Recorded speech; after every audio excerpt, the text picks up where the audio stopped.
way to the north end of the Naramata Bench this morning, and we're going to catch up with a really fun mother and daughter team from a small estate winery. And interestingly, they apply the same kind of care and attention to thinking about the foods that they would serve with the wine as they do to their winemaking. So Judy, about 9 years ago you were still working on Bay Street in Toronto. Now you're in Naramata. How did that happen? Well, I took a holiday out here. I drove by this apple cherry orchard, and that was it, one of these epiphany moments. Yeah. I thought, this is what I want to do. I want to make wine to be as close to food pairing as possible, and that was my serendipitous moment. Wow, and hence the name for the winery. Absolutely. Yeah, and Katie, you started out helping out, and you gave up that idea. I went from almost going to law school to taking my winemaking degree. So tell us a bit about the size of the property here and what you've got planted. We have Cab Franc in the middle. Cab Franc is such a natural in the Okanagan. I wish I had planted more. You it's just unbelievable. planted your favorites. I did. I planted my favorites based on the soil type I had. Yeah. We were lucky because we had to take out the apples and cherries, so I got to see actually what was in the soil. There, yeah. And Great. so I planted it based on what was And obviously you planted Sauvignon Blanc because we have a glass of it in front of us. I did Sauvignon Blancs at the very, very end. This is done with a unique style. Sauvignon Blanc has a lot of pink grapefruit notes in it. So the big idea for me being food friendly is not to let any one flavor dominate, to allow them all to linger in your mouth. The longer they're in your mouth, the more food can come in and match it.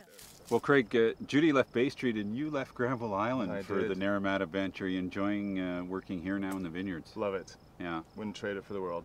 If we were to talk about the style of farming here at Serendipity, how would you give us a summation of that? Well, we try to be as environmentally sustainable as possible, so that basically is our motto. Just look after the plants like they're humans. Exactly, just guide them.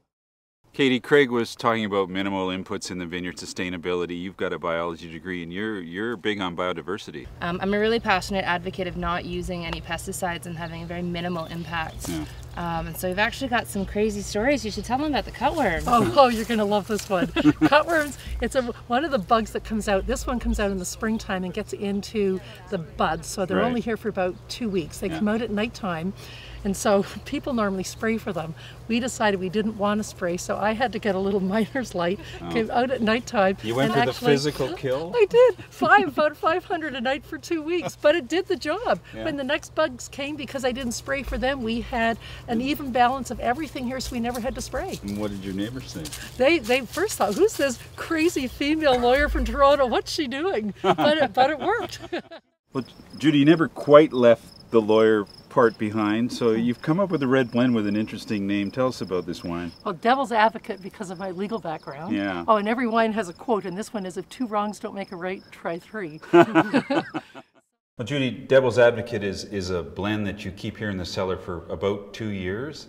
Tell us a little bit more about the philosophy behind the wine. I always keep my wines here until I think they're ready to drink, so I only release them when they're ready. I've had people who think they're going to age them and they don't. So. And it's the 2010 now, so it's got 4 years of age, but it seems like it'll be fine for the next 2, 3, 4 years in bottle. Well, I do no shortcuts in my wine. Yeah. So yes, this will age really nicely. And you cut a bit of that Syrah back into the Bordeaux blend to freshen it up. Freshen it up, lightens it up a little bit so it can be drunk more on its own, plus my style of winemaking where it balances in your mouth and it's dry, really food friendly. Yeah, and that food would be? Oh, that food would be a nice steak, roasted root vegetables, a pepperoni pizza, chorizo sausage. Oh, I know. Okay, let's go eat.